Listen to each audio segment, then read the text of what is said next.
ಆತ್ಮೀಯರೇ ನಮಸ್ಕಾರ, ಹೇಗಿದ್ದೀರಿ? ನೋಡಿ, ಸಿದ್ದರಾಮಯ್ಯನವರು ಬಜೆಟ್ ಮಂಡನೆ ಮಾಡ್ಲಿಕ್ಕೆ ಬರ್ತಿದ್ದ ಹಾಗೆ ಆ ಸಮಯಕ್ಕೋಸ್ಕರ ಕಾಯ್ತಾ ಇರ್ತಾರೆ. ಆರ್ ಅಶೋಕ್ನ ಹೇಳ್ತೀನಿ ನೋಡಿ. ಆರ್ ಅಶೋಕ್ ಅವರಿಂದ ನೇರವಾದ ವಿರೋಧ, ಓಪನ್ ಅಪೋಸಿಷನ್.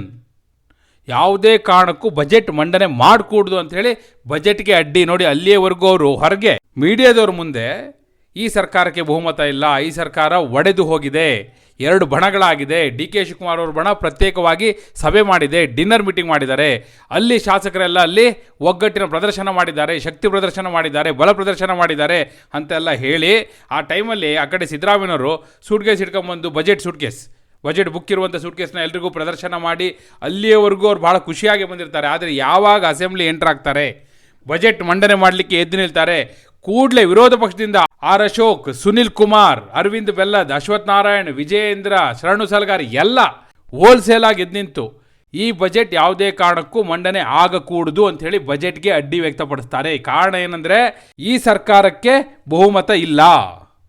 ನೀವು ಬಜೆಟ್ ಮಂಡನೆ ಮಾಡೋದಿದ್ರೆ ಮೊದಲು ಬಹುಮತ ಸಾಬೀತು ಮಾಡಿ, ಇಲ್ಲದಿದ್ದರೆ ಬಜೆಟ್ಟೇ ಬೇಡ ಹೀಗಂತ ನಾವು ಹೇಳ್ತಿರೋದಲ್ಲ.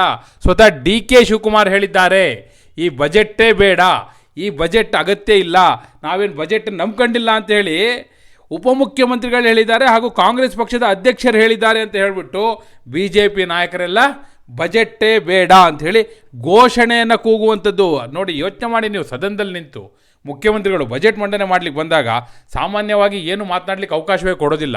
ಅಂತಹ ಸಂದರ್ಭದಲ್ಲಿ ಇವರಿಗೆ ಪ್ರತಿಭಟನೆಗೆ ಇಶ್ಯೂ ಸಿಕ್ಬಿಟ್ರೆ, ನೋಡಿ ಕಳೆದ ಅಧಿವೇಶನದ ಸಂದರ್ಭದಲ್ಲೇ ಹೀಗಾಗುವಂಥ ಸಾಧ್ಯತೆ ಇತ್ತು. ಆಗ ಏನು ಮಾಡಿದ್ರು ಸಿದ್ದರಾಮಯ್ಯನವರು ಹಾಗೂ ಡಿ ಕೆ ಶಿವಕುಮಾರ್, ಒಂದು ಬ್ರೇಕ್ಫಾಸ್ಟ್ ಮೀಟಿಂಗ್ ಅಂತ ಮಾಡಿದ್ರು. ಹಿಂದಿನ 2 ದಿನಗಳು, ಮೊದಲನೇ ದಿನ ಡಿ ಕೆ ಶಿವಕುಮಾರ್ ಅವರು ಸಿದ್ದರಾಮಯ್ಯನವ್ರ ಮನೆಗೆ ಹೋದರು, ಅಲ್ಲಿ ಬ್ರೇಕ್ಫಾಸ್ಟ್ ಮೀಟಿಂಗ್ ಆಯಿತು, ಮಧ್ಯದಲ್ಲಿ ಪೊನ್ನಣ್ಣ ಇದ್ದರು. ಅದಾದ ನಂತರ ಸಿದ್ದರಾಮಯ್ಯನವರು ಡಿ ಕೆ ಶಿವಕುಮಾರ್ ಅವ್ರ ಮನೆಗೆ ಬಂದರು.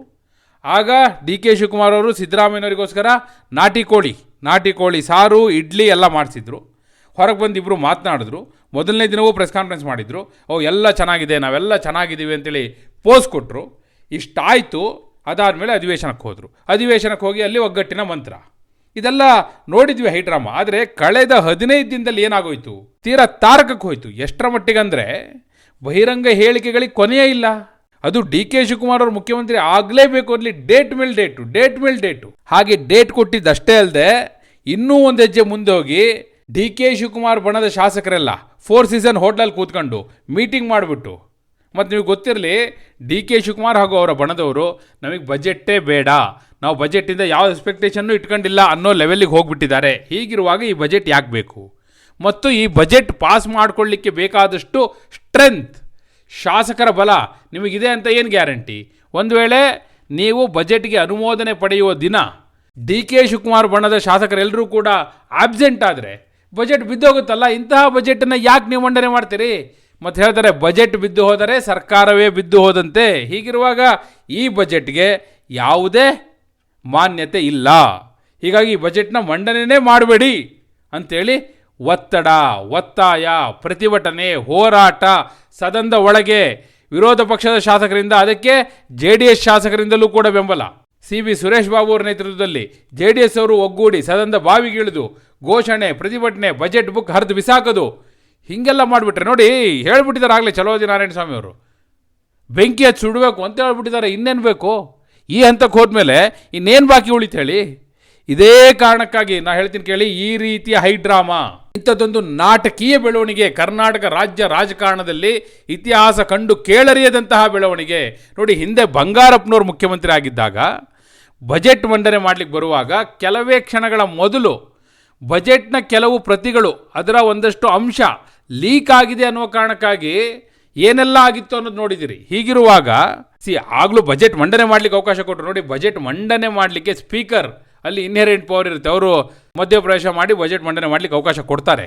ಆದರೂ ಕೂಡ ಈ ರೀತಿಯ ಒಂದು ಹೈಡ್ರಾಮಾ, ನಾಟಕೀಯ ಬೆಳವಣಿಗೆಗಳು ಇದೆಲ್ಲ ಆಗಬಾರದು ಅಂತಲೇ ಕಳೆದ ಬಾರಿ ಬೆಳಗಾವಿ ಅಧಿವೇಶನಕ್ಕೂ ಮೊದಲು ಬ್ರೇಕ್ಫಾಸ್ಟ್ ಮೀಟಿಂಗ್ನ ಡ್ರಾಮಾ ಆಯಿತು. ನೀವು ಗಮನಿಸಿದ್ದೀರಿ ಅವಾಗ ಏನೇನಾಗಿತ್ತು ಬ್ರೇಕ್ಫಾಸ್ಟ್ ಮೀಟಿಂಗಲ್ಲಿ, ಹೊರಗಡೆ ಒಂದು ಸ್ಟೇಟ್ಮೆಂಟಲ್ಲಿ ಎಲ್ಲ ನೀವು ನೋಡಿದಿರಿ. ಈಗ ಅದೇ ಕಾರಣಕ್ಕಾಗಿ ಈ ರೀತಿಯ ಒಂದು ಸನ್ನಿವೇಶ ಸೃಷ್ಟಿಯಾಗುತ್ತೆ. ಇಂಥದ್ದೊಂದು ಹೈಡ್ರಾಮಾ ಮಾಡಲಿಕ್ಕೆ BJP ಹಾಗೂ JDS ರೆಡಿಯಾಗಿದೆ. ಈ ರೀತಿ ಹೈಡ್ರಾಮಾ ಮಾಡಿ ನಮಗೆ ಡ್ಯಾಮೇಜ್ ಮಾಡ್ತಾರೆ. ಬಜೆಟ್ನ ವಿಚಾರಗಳು ಸುದ್ದಿ ಆಗೋದಕ್ಕಿಂತ ಜಾಸ್ತಿ ಇಂಥ ವಿಚಾರಗಳೇ ಸುದ್ದಿ ಆಗಿಬಿಡುತ್ತೆ, ಇದೇ ಹೈಲೈಟ್ ಆಗುತ್ತೆ ಅನ್ನುವ ಕಾರಣಕ್ಕಾಗಿಯೇ ಈಗ ಈ ಬಾರಿ ಹೊಸ ಸೀನ್ ಯಾವುದು ಹೊಸ ಸೀನ್ ಯಾವುದು ಈ ಬಾರಿ ಕ್ರಿಯೇಟ್ ಮಾಡಿರೋದು? ಆಲ್ರೆಡಿ ಕ್ರಿಯೇಟ್ ಮಾಡಿಬಿಟ್ಟಿದ್ದಾರೆ, ನಿಮ್ಮ ಕಣ್ಣು ಮುಂದೆ ಬಂದಿದೆ, ನೀವು ಓದಿದ್ದೀರಿ, ಕೇಳಿದ್ದೀರಿ, ನೋಡಿದ್ದೀರಿ. ನಾನು ಕೂಡ ಅದ್ರ ಬಗ್ಗೆ ಹೇಳಿದ್ದೀನಿ. ಸ್ವತಃ ಸಿದ್ದರಾಮಯ್ಯನವರಿಂದ ಆರಂಭ ಆಯಿತು. ಏನು ಹೇಳಿದ್ರು ಸಿದ್ದರಾಮಯ್ಯನವರು? ನಾನು ಹಾಗೂ ಡಿ ಕೆ ಶಿವಕುಮಾರ್ ಹಾಲು ಜೇನು ಇದ್ದ ಹಾಗಿದ್ದೇವೆ. ನಾವಿಬ್ಬರು ಹಾಲು ಜೇನು. ನಮ್ಮ ನಡುವೆ ಹುಳಿ ಹಿಂಡುವಂತಹ ಕೆಲಸವನ್ನು BJP ಹಾಗೂ JDS ಎಷ್ಟೇ ಮಾಡಿದ್ರೂ ಕೂಡ ಅವರ ಹುಳಿ ಖಾಲಿ ಆಗುತ್ತೆ ವಿನಃ ನಮ್ಮ ನಡುವೆ ಒಡಕನ್ನು ಮೂಡಿಸ್ಲಿಕ್ಕೆ ಸಾಧ್ಯ ಇಲ್ಲ. ಡಿ ಕೆ ಶಿವಕುಮಾರ್ ಅವ್ರನ್ನ ಹೀಗೆಲ್ಲ ಮಾಡಿ ನೀವು ಸೆಳಿತೀವಿ ಅಂತ ಅಂದ್ಕೊಂಡಿದ್ರೆ ಅದು ಸಾಧ್ಯ ಇಲ್ಲ. ಅಂತಹ ಪ್ರಯತ್ನ ನೀವು ಮಾಡ್ತೀರಿ ಅಂತೇಳಿ ಹೊರಟ್ರೆ ನಾನು ನಿಮಗೆ ಶುಭ ಹಾರೈಸ್ತೀನಿ ಅಂತ ಹೇಳಿದ್ರು. ಅಂದರೆ ವ್ಯಂಗ್ಯವಾಗಿ ಹೇಳಿದ್ದು. ಡಿ ಕೆ ಶಿವಕುಮಾರ್ ಅವ್ರನ್ನ BJP JDS ಕರೆದಿದೆಯೋ ಬಿಟ್ಟಿದೆಯೋ ಸೆಕೆಂಡ್ರಿ, ಆದರೆ ಅವರಲ್ಲೊಂದು ಅಸಮಾಧಾನ ಇದೆ. ಅದು ಅವರ ಶಾಸಕರ ಹೇಳಿಕೆಗಳಿಂದ ಗೊತ್ತಾಗ್ತಾ ಇದೆ, ಡಿ ಕೆ ಶಿವಕುಮಾರ್ ಅವರ ಮಾರ್ಮಿಕ ಮಾತುಗಳಿಂದ ಗೊತ್ತಾಗ್ತಾ ಇದೆ. ಅವರು ಇಲ್ಲಿವರೆಗೂ ಟೈಮ್ ಉತ್ತರ ಕೊಡುತ್ತೆ ಅಂತಿದ್ರು, ಈಗ ಕಾದು ನೋಡಿ ಅಂತಿದ್ದಾರೆ. ಸೊ BJP JDS ಅವರು ಕಾಯಕ್ಕೆ ರೆಡಿ ಇಲ್ಲ, ಅದೇನಾಗುತ್ತೋ ಈಗಲೇ ಡಿಸೈಡ್ ಆಗಿಬಿಡಲಿ ಅನ್ನೋ ಲೆವೆಲಿಗೆ ಬಂದು ನಿಂತಿದ್ದಾರೆ.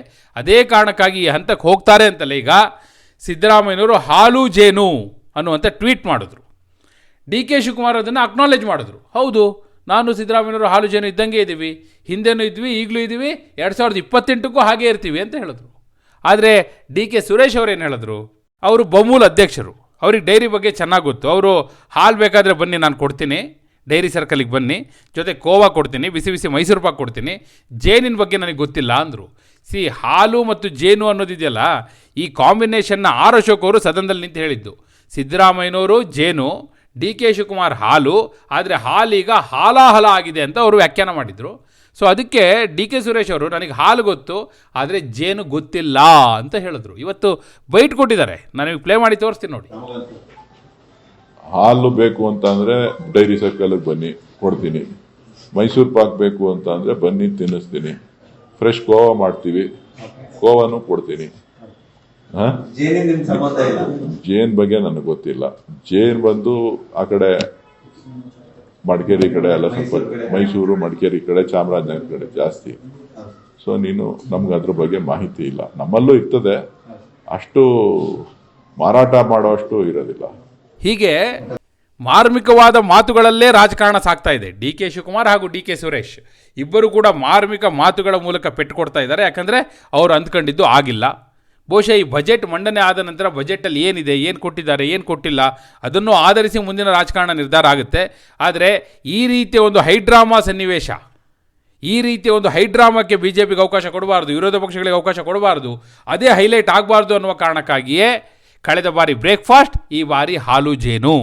ಈ ಬಾರಿಯ ಈ ಹಾಲು ಜೇನು ಟ್ವೀಟ್ ವರ್ಕ್ ಆಗುತ್ತಾ ಅಥವಾ ಅದೇ ಇನ್ನೂ ಅವರಿಗೆ ಬೂಮ್ರ್ಯಾಂಗ್ ಆಗ್ಬೋದಾ? ಯಾಕಂದರೆ ವಿರೋಧ ಪಕ್ಷದವರು ಅದನ್ನೇ ಇಟ್ಕೊಂಡು ಕಾಲು ಎಳಿತಾರೆ. ಹೊರಗಡೆ ನೋಡಿದ್ರೆ ಕಿತ್ತಾಡ್ತೀರಿ, ಬೀದಿಯಲ್ಲಿ ಹೊಡೆದಾಡ್ತೀರಿ.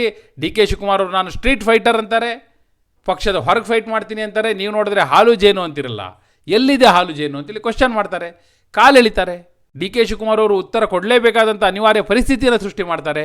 ಸೊ ಹೀಗಾಗಿ ಇದು ಆಡಳಿತ ಪಕ್ಷಕ್ಕೆ ಬೂಮ್ರ್ಯಾಂಗ್ ಆಗ್ಬೋದಾ ಅಥವಾ ಅಡ್ವಾಂಟೇಜ್ ಆಗುತ್ತಾ? ನಿಜವಾಗಿಯೂ ಡಿ ಕೆ ಶಿವಕುಮಾರ್ ಹಾಗೂ ಸಿದ್ದರಾಮಯ್ಯನವರು ಹಾಲು ಜೇನ ಅಥವಾ ಮತ್ತಿನ್ನೇನು?